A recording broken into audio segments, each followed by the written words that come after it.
Hello दोस्तों, नमस्कार। आज हम राष्ट्रीय परिदृश्य में करंट पढ़ेंगे ई दृष्टि का। इसमें क्या क्या खबर रहेगा आपका देश की राजनीतिक, सामाजिक, आर्थिक और शैक्षणिक घटनाओं एवं विभिन्न मंत्रालयों की घटनाओं पर नज़र रहेगा इसमें। इसके पहले जो हम 3-4 लेक्चर छोटे छोटे पार्ट में वन लाइनर टाइप का करंट अफेयर जो ई दृष्टि का था उसको हम लोग पढ़ चुके हैं, तो इसको आप लोग देख के रिवीजन करते रहिए। आज हम इसको पढ़ाएंगे राष्ट्रीय परिदृश्य का। इसमें आज जो पढ़ेंगे हम लोग, एक राष्ट्र एक चुनाव के प्रस्ताव को मंजूरी, इम्पोर्टेंट है, इसको आप लोग नोट कर लीजिएगा। एक राष्ट्र एक चुनाव प्रस्ताव को मंजूरी, ये क्या है? तो लोकसभा, सभी राज्य विधानसभाओं और स्थानीय निकायों के लिए एक साथ कराए जाने वाले चुनाव को, इसे क्या कहते हैं? एक देश एक चुनाव, वन नेशन वन इलेक्शन के नाम से भी जाना जाता है। देश में वर्ष 1951 से 52 से वर्ष 1967 तक लोकसभा और राज्य विधानसभाओं के निर्वाचन अधिकांशतः साथ साथ कराए गए थे और इसके पश्चात यह चक्र टूट गया और अब निर्वाचन लगभग प्रत्येक वर्ष एक वर्ष भीतर विभिन्न समय पर आयोजित किए जाते हैं, जिसे बहुत अधिक व्यय तो होता ही है, साथ ही आदर्श आचार संहिता आदि के लंबे समय तक भी लगता है इसमें। इसीलिए सरकार ने सोचा वन नेशन वन इलेक्शन कार्य चुनाव कराया जाए। उसके बाद भारत के विधि आयोग ने निर्वाचन विधियों में सुधार पर अपनी 170वीं रिपोर्ट में प्रत्येक वर्ष बिना उपयुक्त समय के निर्वाचनों के चक्र का अंत किए जाने की सिफारिश भी की है। इसमें कुछ तथ्य इंपॉर्टेंट, इसको देख लीजिए। जैसे 18 सितंबर 2024 को एक राष्ट्र एक चुनाव के प्रस्ताव को मंजूरी प्रदान कर दी गई है। इसमें यह भी इम्पोर्टेंट है कि यह प्रस्ताव पूर्व राष्ट्रपति रामनाथ कोविंद की अध्यक्षता वाली उच्च स्तरीय समिति ने 14 मार्च 2024 को सौंपी गई थी, अपनी रिपोर्ट में दिया गया था।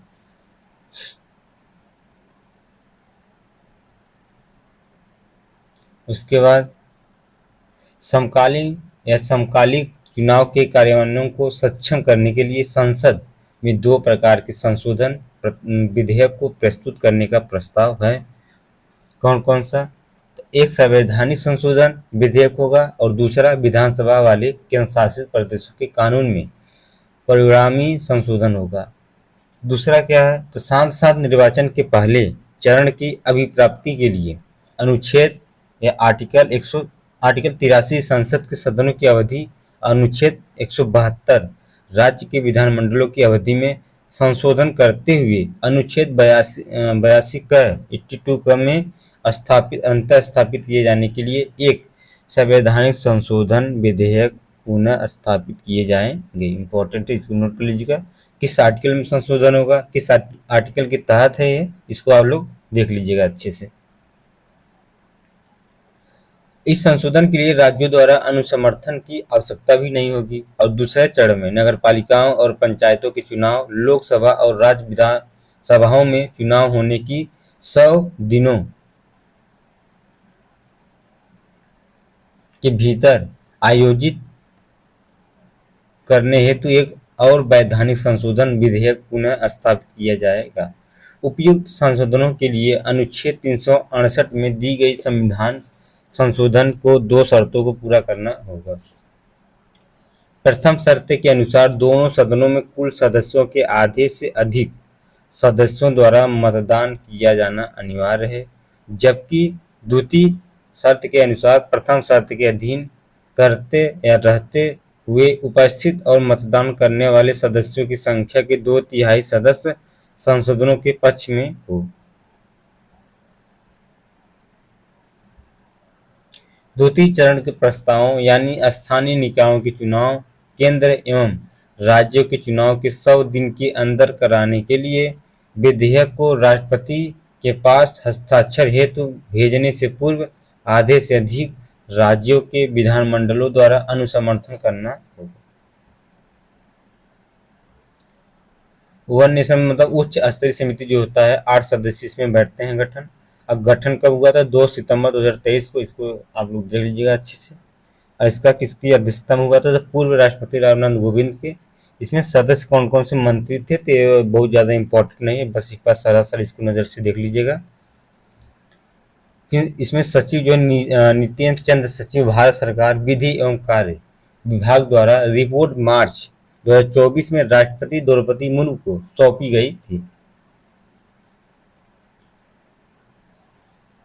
अगला है आपका पीएम आशा योजना जारी करने की मंजूरी जो है भाई 2018 में केंद्रीय मंत्रिमंडल ने एक नई व्यापक योजना चालू किया है, जो प्रधानमंत्री अन्नदाता आय संरक्षण अभियान जो पीएम आशा को मंजूरी प्रदान की गई थी। केंद्रीय बजट 2018 में की गई घोषणा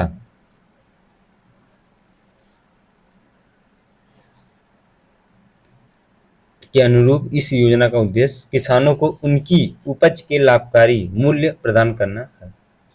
न्यूनतम समर्थन मूल्य जो है एमएसपी प्रदान करने की आधारित है। इसमें पीएम आशा जो है के अंतर्गत शामिल योजनाओं को जारी रखने का भी स्वीकृति दिया गया है।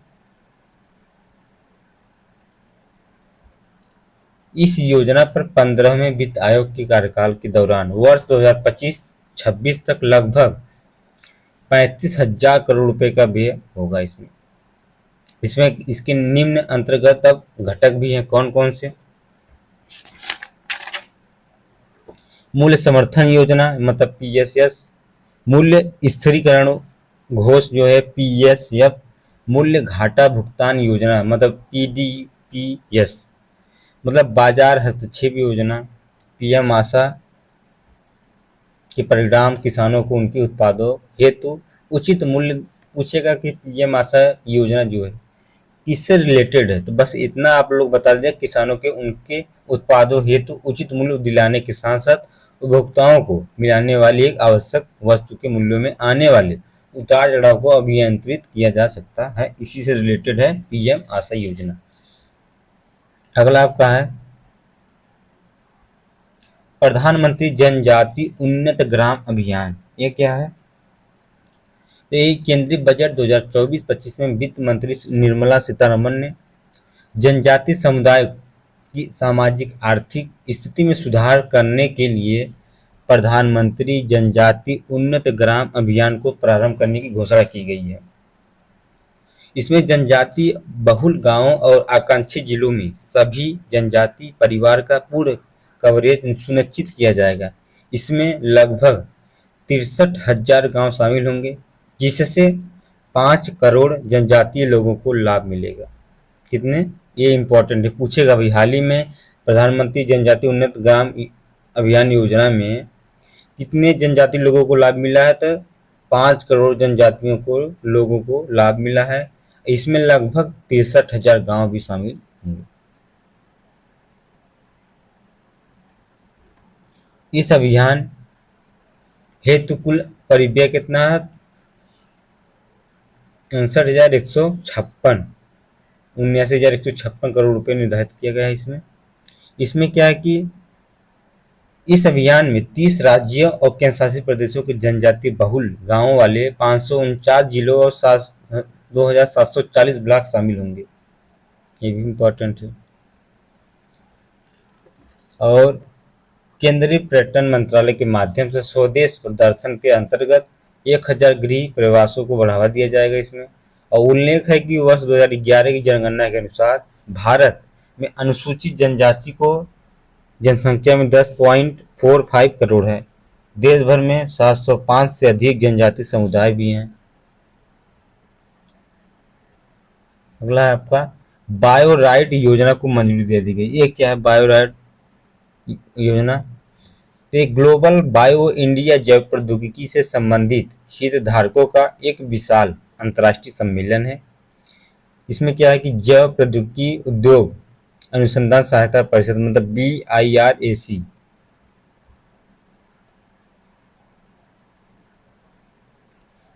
इसके द्वारा क्या होता है, तो जो प्रौद्योगिकी विभाग के अधीन सार्वजनिक क्षेत्र का उद्यम है ग्लोबल बायो इंडिया मतलब चौथा संस्करण का आयोजन किया गया है। इसमें कहाँ पर? दिल्ली में किया गया था।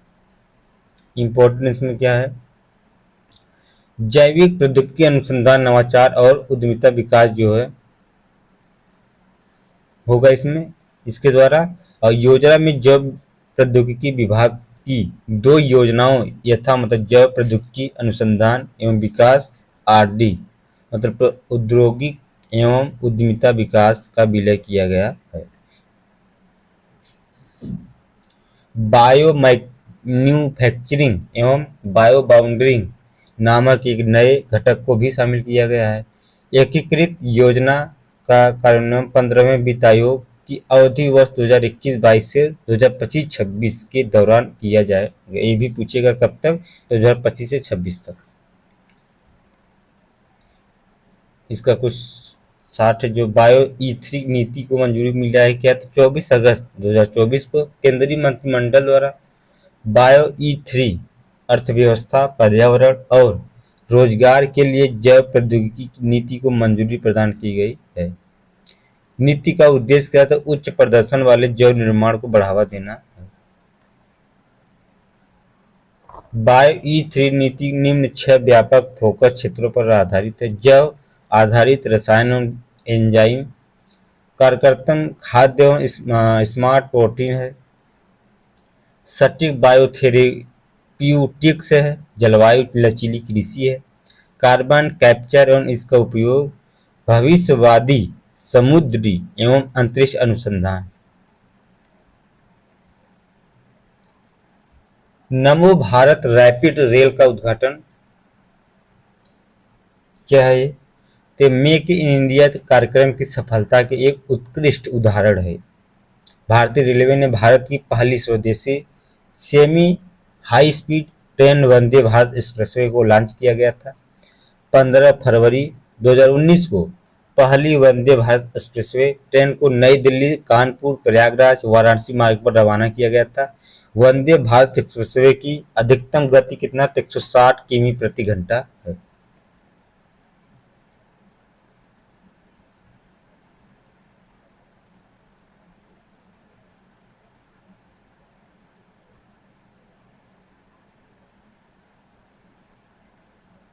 इसमें 1 सितंबर 2024 को केंद्रीय रेल मंत्री अश्विनी वैष्णव ने बीईआईवीएल का जो लिमिटेड बेंगलुरु रेल परिषद से भारत की पहली Vande Bharat sleeper train set को रवाना किया था। और इसमें प्रधानमंत्री मोदी ने गुजरात में भारत की पहली वंदे मेट्रो ट्रेन का भी उद्घाटन किया था। ये अहमदाबाद एवं भुज के मध्य किया गया था। इसमें शहरी मेट्रो ट्रेनें जो है आमतौर पर एक शहर की सीमा के अंतर्गत ही संचालित होती हैं, जबकि नमो भारत रैपिड रेल को अंतर शहर कनेक्टिविटी प्रदान करने के लिए डिजाइन किया गया है। अगला आपका मिशन मौसम क्या है। मिशन मौसम, तो ये प्रधानमंत्री मोदी की अध्यक्षता में केंद्रीय मंत्रिमंडल ने मिशन मौसम को स्वीकृति प्रदान की गई है। ये 2 वर्षों के लिए इस मिशन हेतु 2000 करोड़ रुपए का परिव्यय निर्धारित किया गया है। इस मिशन का उद्देश्य क्या है, हर मौसम के लिए अधिक तैयार और जलवायु स्मार्ट भारत का निर्माण करना है। ये केंद्रीय पृथ्वी विज्ञान मंत्रालय द्वारा है। इसमें 3 मंत्रालय की निम्न संस्था भी हैं। कौन कौन से, भारत मौसम विज्ञान, भारतीय उष्णदेशीय मौसम विज्ञान संस्थान पुणे में है, राष्ट्रीय मध्यम अवधि मौसम पूर्वानुमान केंद्र कहाँ पर है, नोएडा में। एक बहुआयामी और परिवर्तनकारी पहल के रूप में की गई है, जो भारत के मौसम और जलवायु संबंधित विज्ञान अनुसंधान और सेवाओं को अभूतपूर्व बढ़ावा देगी।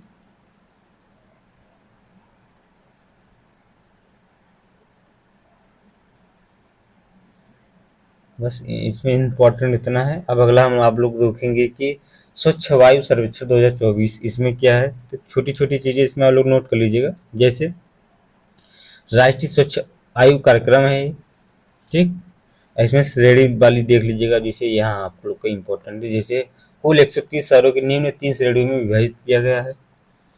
इसमें श्रेणी 1, श्रेणी 2 और श्रेणी 3 है। श्रेणी 1 में जो है 47 शहरों की संख्या, इसमें 10 लाख से अधिक मतलब 10 लाख प्लस जनसंख्या है।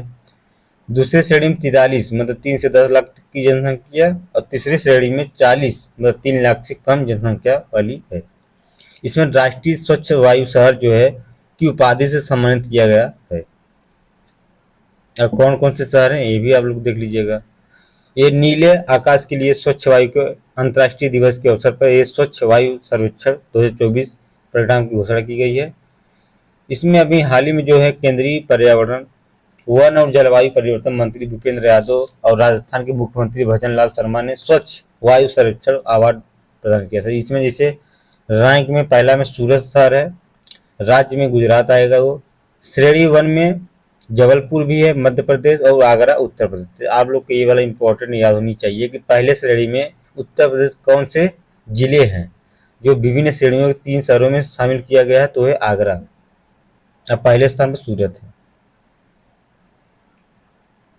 उसके बाद आप लोग श्रेणी 2 में उत्तर प्रदेश का कौन सा है तो फिरोजाबाद उत्तर प्रदेश रिलेटेड और झांसी ये दूसरे श्रेणी में, ये भी इम्पोर्टेंट है।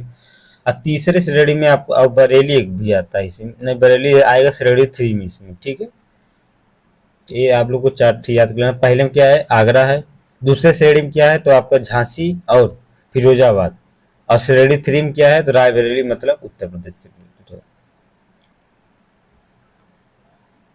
ये पूछने का चांस ज़्यादा है। उसके बाद उत्तर प्रदेश की स्थिति क्या क्या है तो जैसे आगरा, लखनऊ, कानपुर, वाराणसी, गाजीपुर, प्रयागराज, मेरठ ये जो है श्रेणी 1 में आते हैं। श्रेणी 2 में फिरोजाबाद, झांसी, गोरखपुर, नोएडा, मुरादाबाद, बरेली, रायबरेली, अनपरा, ये आपको नाम याद होनी चाहिए क्योंकि पूछने के या मैचिंग करने के लिए वो दे सकता है।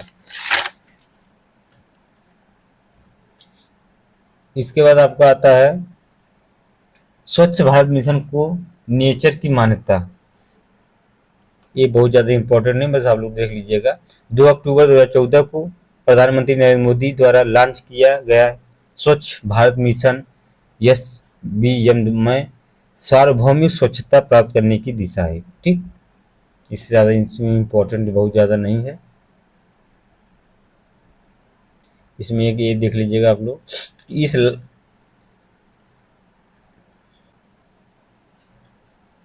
इसमें आपका इस लक्ष्य का जो शीर्षक था स्वच्छ भारत मिशन के अंतर्गत शौचालय का निर्माण और भारत में शिशु मृत्यु दर है। उल्लेखनीय है कि नेचर द्वारा स्वच्छ भारत मिशन और भारत में नवजात शिशु मृत्यु दर या IMR जो है 5 वर्ष से कम आयु के बच्चों की मृत्यु दर के मध्य संबंध की जांच करने के उद्देश्य भी है इसमें। आगे आपका एक दशक में 2011 से लेकर 2020 तक अवधि में 35 भारतीय राज्यों, केंद्र शासित प्रदेशों और 640 जिलों के आंकड़ों का भी विश्लेषण किया गया है। इसमें इम्पोर्टेंट इतना है, इसमें आप लोग देख लीजिएगा इसको। इसमें स्वच्छ ही सेवा अभियान में जैसे स्वच्छ ही सेवा अभियान 2024 का आयोजन जो है 17 सितंबर 2024 से लेकर 2 अक्टूबर 2024 तक किया जाए। 2 अक्टूबर मतलब गांधी जयंती तक। स्वच्छता ही सेवा अभियान का आयोजन प्रतिवर्ष स्वच्छ भारत दिवस 2 अक्टूबर 2024 से पहले किया जाता है। इस अभियान का आयोजन जो है आवासन एवं शहरी कार्यक्रम मंत्रालय द्वारा पेयजल और स्वच्छता विभाग, जल शक्ति मंत्रालय के सहयोग से किया जाता है। और स्वच्छता ही सेवा अभियान 2024 का केंद्रीय विषय है और स्वभाव स्वच्छता सरकार का एक स्वच्छ फोरस है।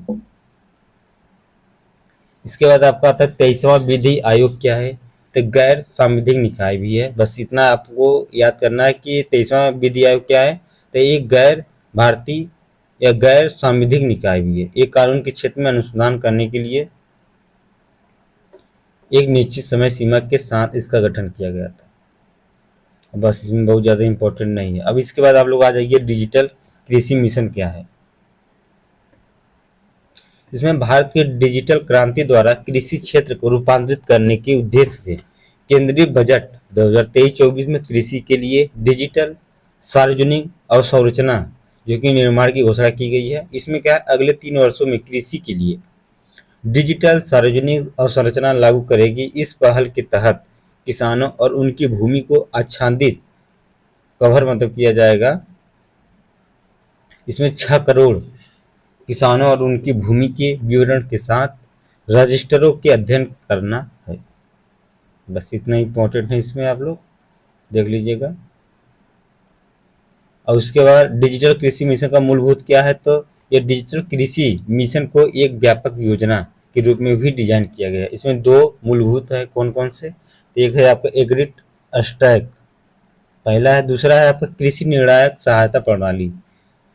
इसमें मृदा प्रोफाइल मैपिंग किया जाएगा और तीनों डिजिटल सार्वजनिक अवसंरचना में जो है आपका किसानों को केंद्रीय डिजिटल सेवाओं से सक्षम भी कराई जाएगी। और एगी एक्सट्रैक्ट किसान की पहचान क्या है, तो इसे एक किसान केंद्रीय डीपीआई के रूप में डिजाइन किया गया है। बोई गई फसल की रजिस्ट्री एग्री एस्टेक के तहत ही किसान आईडी की शुरुआत भी की गई है। आप लोग इसको देख लीजिएगा। इसमें क्या है कि किसान आईडी के निर्माण और डिजिटल फसल सर्वेक्षण का परीक्षण करने के लिए निम्न 6 राज्यों में प्रयोगित किया गया था। कौन कौन से हैं, तो पहला आपका उत्तर प्रदेश से फर्रुखाबाद, गुजरात में गांधीनगर, महाराष्ट्र में भीड़, हरियाणा में यमुनानगर और पंजाब में फतेहगढ़ साहिब, छठे में तमिलनाडु जो है विरुधुनगर में। ये तीनों वर्षों के दौरान 11 करोड़ किसानों के लिए डिजिटल पहचान के निर्माण का लक्ष्य भी निर्धारित किया गया। इसमें बहुत इंपॉर्टेंट नहीं है, आप लोग अब इसको देखिए। इंडिया सेमीकंडक्टर मिशन, ये क्या है, इंडिया सेमीकंडक्टर मिशन।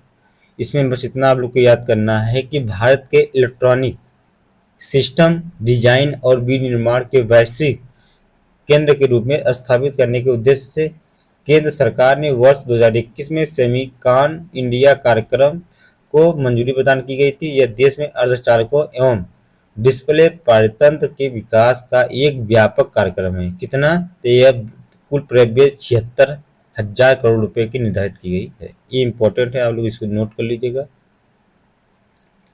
उसके बाद इंडिया सेमीकंडक्टर जो है मिशन की स्थापना की गई थी और डिजिटल इंडिया कॉरपोरेशन के अंतर्गत एक विशेष और स्वतंत्र व्यापक या व्यापार विभाग प्रभाग है। यह मिशन सेमीकंडक्टर इंडिया कार्यक्रम के अंतर्गत स्वीकृति योजनाओं के लिए नोडल एजेंसी के रूप में भी करता है।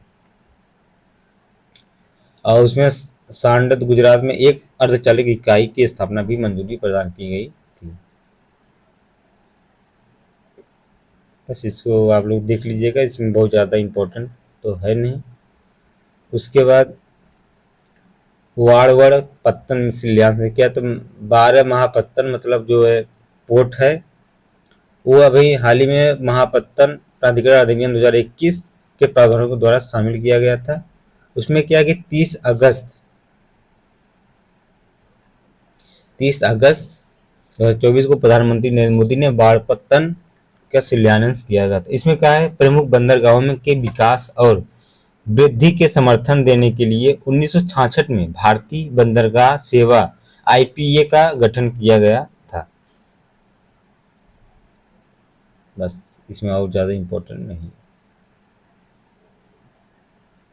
जो 12 पत्तन महापत्तन, इसको आप लोग देख लीजिएगा, इसको 60 मार के रख लीजिए, इसको रट लीजिएगा आप लोग। जैसे भारत के 12 महापत्तन में श्यामा प्रसाद मुखर्जी पत्तन कोलकाता, ये हल्दिया में है। पारादीप पत्तन उड़ीसा में, विशाखापट्टनम आंध्र प्रदेश में, कामराजर पत्तन तमिलनाडु में, चेन्नई पत्तन तमिलनाडु में, बीओ चिदम्बर नार पत्तन जो है तूतीकुड़ी तमिलनाडु में है, दीनदयाल पत्तन कच्छ गुजरात में है, मुंबई पत्तन महाराष्ट्र में है, जवाहरलाल नेहरू महाराष्ट्र में है, मुरगांव पत्तन गोवा में, और नवमंगलूर पत्तन कर्नाटक में, कोचिन पत्तन कोची में केरल में है। बस इतना इम्पोर्टेंट, इसको आप लोग देख लीजिएगा। ये चौथा संस्करण था कंटेनर पोर्ट परफॉर्मेंस इंडेक्स का। इसमें जो CPPI जो 2023 शीर्षक 100 पत्तनों में शामिल किया गया, उसमें इसे विशाखापट्टनम 19वें स्थान पे है। 27वें मुद्रा पत्तन गुजरात में पड़ता है। तो ये आप लोग इसको देख लीजिएगा एक बार।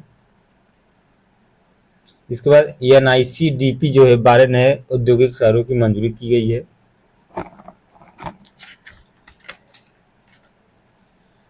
इसमें राष्ट्रीय प्रौद्योगिकी गलियारा विकास कार्यक्रम NICDP जो है भारत का सबसे महत्वाकांक्षी बुनियादी ढांचा कार्यक्रम है। इस कार्यक्रम का लक्ष्य भारत में भविष्य के औद्योगिक शहरों, विनिर्माण और निवेश स्थलों के साथ प्रतिस्पर्धा पर संकेत इस दूर कार्यक्रमों के तहत नए प्रौद्योगिकी शहरों का निर्माण स्मार्ट शहरों के रूप में किया गया है।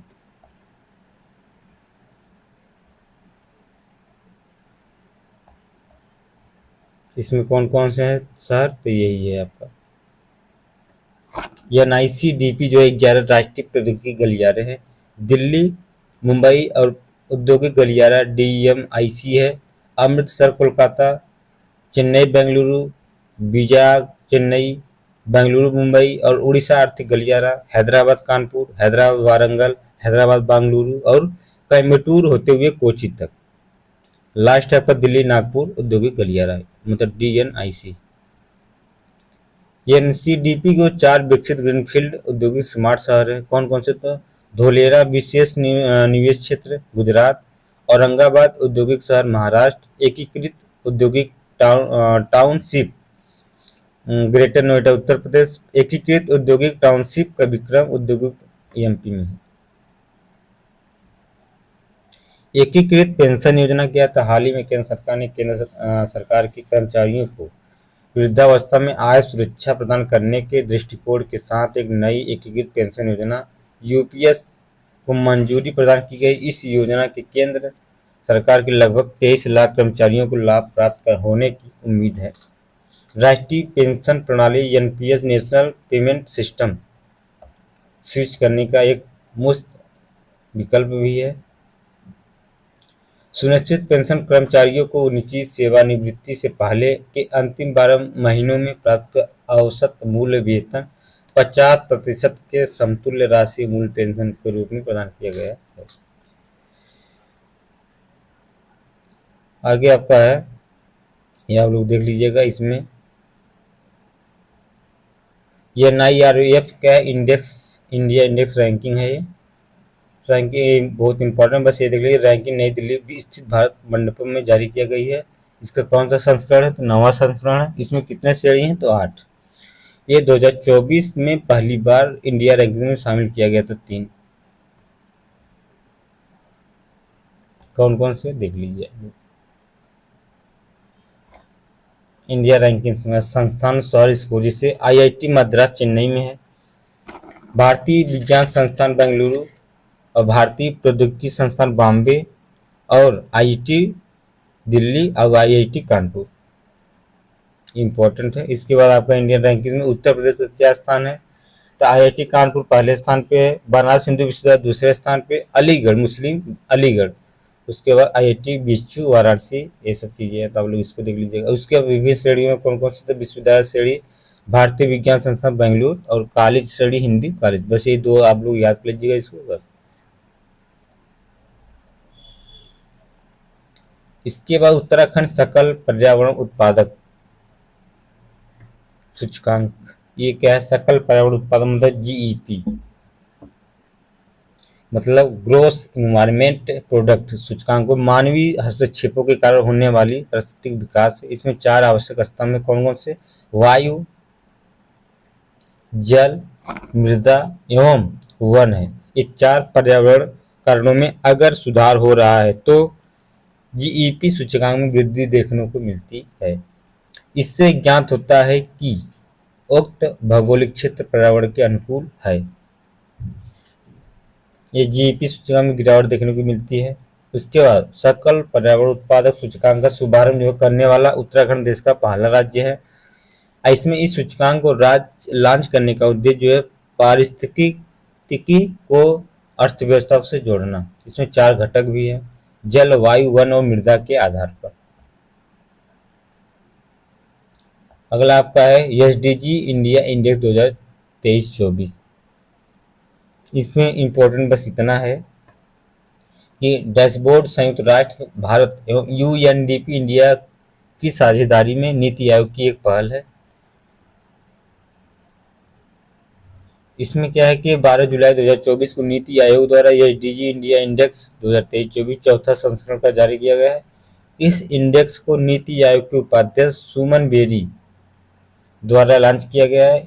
SDG इंडिया इंडेक्स 2023-24 का केंद्रीय विषय है विकसित भारत की ओर सतत प्रगति समावेशी विकास। एसडीजी इंडिया इंडेक्स का चौथा संस्करण 16 लक्ष्यों एवं 17वें लक्ष्य पर गुणात्मक विश्लेषण, 70 उप लक्ष्यों और 113 संकेतकों पर आधारित है।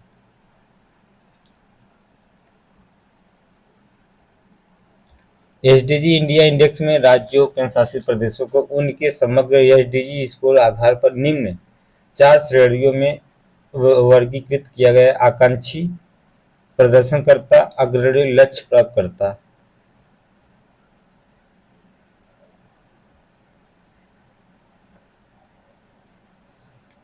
उसके बाद उत्तर प्रदेश में वृद्धि स्कोर क्या है, जम्मू कश्मीर का, उत्तराखंड, और इसमें एसडीजी इंडिया इंडेक्स में 2023-24 में राज्यों की संयुक्त रैंकिंग में केरल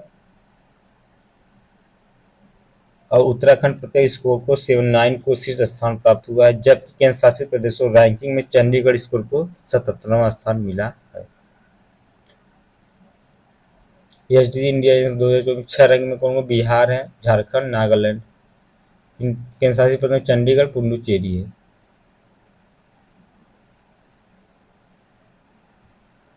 आकांक्षी जिलों में कोई नहीं है, उसका अच्छा प्रदर्शन नागालैंड, मेघालय, झारखंड, बिहार। ये याद करना होगा आप लोग को, देख लीजिएगा राज्यों के प्रदर्शन में आकांक्षी में कोई नहीं है कि अच्छा प्रदर्शन नागालैंड, मेघालय, झारखंड। और अग्रणी में कौन सा, तो इसमें अग्रणी में देखो यूपी आएगा, तो आप लोग इंपॉर्टेंट कर लीजिएगा, इसको पूछेगा अग्रणी में कौन कौन सा राज्य है, तो उसमें से एक नहीं देगा, तो आप लोग इसको देख लीजिएगा। और ये जो लक्ष्य है आपका 17, इसको भी देख लीजिएगा आप लोग, जैसे कौन कौन से लक्ष्य में क्या क्या है।